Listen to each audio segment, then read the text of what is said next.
Olá, bem-vindo a mais uma videoaula do meu treinamento de Microsoft Power BI na prática. Nesta videoaula, você aprenderá como extrair informações através de um banco de dados Microsoft SQL Server. Então, estou aqui num servidor Windows Server 2016.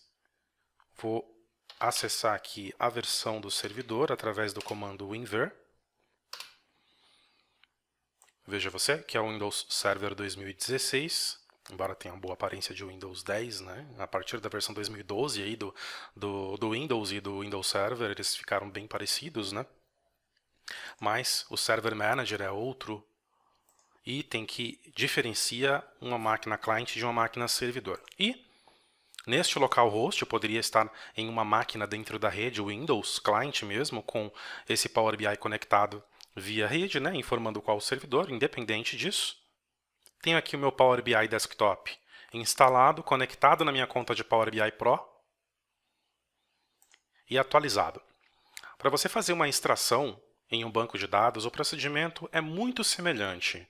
Você vai ver como extrair em outros tipos de bancos de dados, mas o SQL não muda muito a forma de fazer essa extração. É sempre aqui, ó, em página inicial, grupo de opções dados externos e na ferramenta de obter dados. Aí você vai ter as categorias dos tipos de data sources, né? Dos tipos de fontes de dados.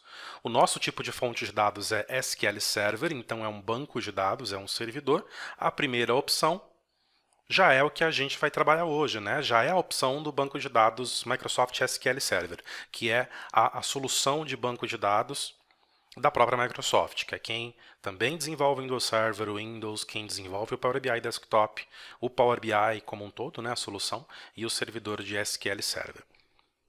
Vamos apenas diferenciar um pouco e deixar claro aqui que é um pouquinho diferente a gente falar de um SQL Server implementado na tua rede, na sua infraestrutura interna, como nós temos aqui, tá? O teu AD, a tua infraestrutura de rede Microsoft, do que o SQL Azure, que está no serviço hospedado de banco de dados, e ele tem uma infraestrutura já de data center, ele tem características diferentes, mas é o mesmo produto entregue através de um modelo de nuvem. Tá? Aqui não, aqui nós temos um banco de dados local.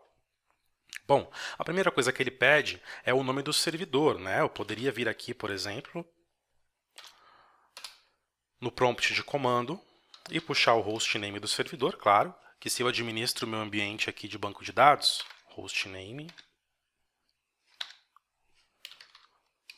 se eu administro o meu ambiente de banco de dados, eu já vou saber de cor aqui o nome do meu servidor. Tem tantas outras formas de eu descobrir, mas essa aqui é muito fácil.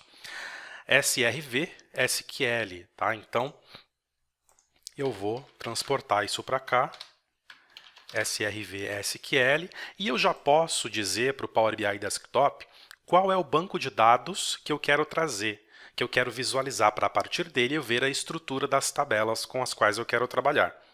Se eu já tenho esse nome também, muito fácil, né? E eu vou ter, se eu for o DBA do ambiente, então eu já posso colocar aqui, tá? Qual que é a minha base de dados, a minha instância e minha base de dados. Okay? Nesse caso não, eu quero mostrar a estrutura raiz a partir do servidor de banco de dados. Okay? Vou por enquanto trabalhar com essa opção importar. Você pode notar que tem duas, a importar e a direct query. Tá? Eu vou, ao invés de escolher a direct query, eu vou importar mesmo apenas com a informação do banco de dados. Veja só, ele encontrou um banco de dados na rede, chamado SRV-SQL, e agora ele está pedindo as credenciais. Que tipo de credencial com a qual você vai autenticar? Ora, com a qual você autentica no seu banco de dados. Então, eu tenho aqui, ó, já pinado o meu aplicativo SQL Server Management Studio, que é aí o dia a dia do DBA, né, que mexe com infraestrutura SQL Server, que faz a gestão dos bancos de dados. Bom, se você configurou a implementação do seu SQL Server para autenticar no modo de autenticação SQL Server Authentication, use também no Power BI. Se você usa o Windows Authentication, localhost para poder você logar, ou seja, pega as credenciais que estão no teu Windows aqui, no teu perfil de Windows logada, e já faz a autenticação, também use no Power BI Desktop, tá? Como eu uso o modo de autenticação SQL Server Authentication, vejam só vocês. Olha só, conectei no banco tranquilamente, aqui nas minhas databases, eu tenho o meu banco de dados AdventureWorks 2014, que é um banco de dados da Microsoft, que a gente usa sempre para testes, para estudos, né? É bem bacana esse banco, eu recomendo baixar, para utilizar inclusive nos exercícios, tá? Olha só, vou utilizar o mesmo tipo de autenticação, nome do usuário na rede, FQDM ou não, você pode colocar o caminho de rede aqui ou não, com domínio. Isso vai depender de como está configurado o seu Windows Server, como está configurado as suas opções de rede. E aqui,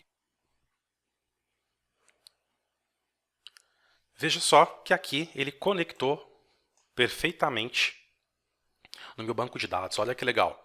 Meu banco, SQL Server, SRV SQL, minha base de dados, eu tenho um banco de dados apenas. Veja que o restante aqui é tudo System Databases, que é o padrão de qualquer implementação SQL, meu master, meu model, meu MSDB e meu TempDB.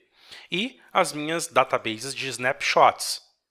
Tá? O meu banco de dados mesmo criado para a produção é esse único AdventureWorks. Se eu tivesse aqui uma relação de bancos de dados criados, ele apareceria nesse momento para mim aqui. Ok? Como eu não tenho, então ele vai aparecer apenas o banco de dados criado. Ora, agora eu posso ter aqui já uma forma de estender e aí sim visualizar as minhas tabelas. Olha só que bacana. Eu tenho aqui as minhas tabelas já todas relacionadas, até as consultas prévias ele já me possibilita aqui, ó, porque dentro do banco de dados eu vou ter views prontas para esse banco de dados, olha só que bacana. Ele já traz as minhas views prontas, eu vou ter as tabelas, que é o padrão para quem desenvolve do zero mesmo, lá a primeira tabela do banco de dados, as minhas external resources e assim por diante, tá? Essa mesma estrutura vai ser enxergada pelo Power BI Desktop e você já pode nesse momento começar a trazer as informações. Digamos que eu queira trazer aqui, em primeira instância, os empregados, os funcionários, né, os colaboradores. Então, eu localizei aqui a minha tabela Human Resources, Employee, e aí eu tenho aqui, olha que bacana, o meu business, aqui já são as colunas, tá? Da minha tabela no banco de dados. Eu tenho aqui a minha coluna com Business Entity ID, o meu National ID Number, o meu Login ID para esse colaborador dentro da organização. Quer dizer, ele está fazendo uma leitura na minha estrutura da tabela. Meu Job Title, né? O que o cara é? Ele é Design Engineer.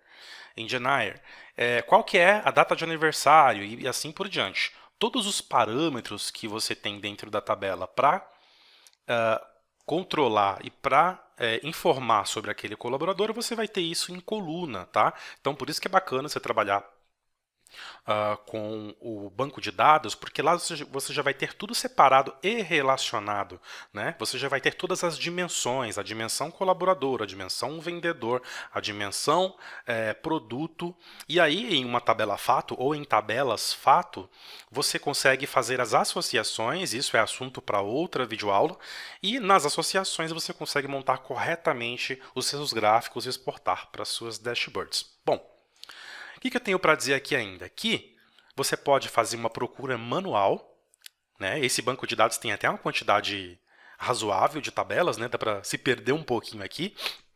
Mas o bacana é que você consegue fazer um search, você consegue fazer uma pesquisa sem necessariamente ter que ficar procurando aqui, descendo e subindo a barra de rolagem.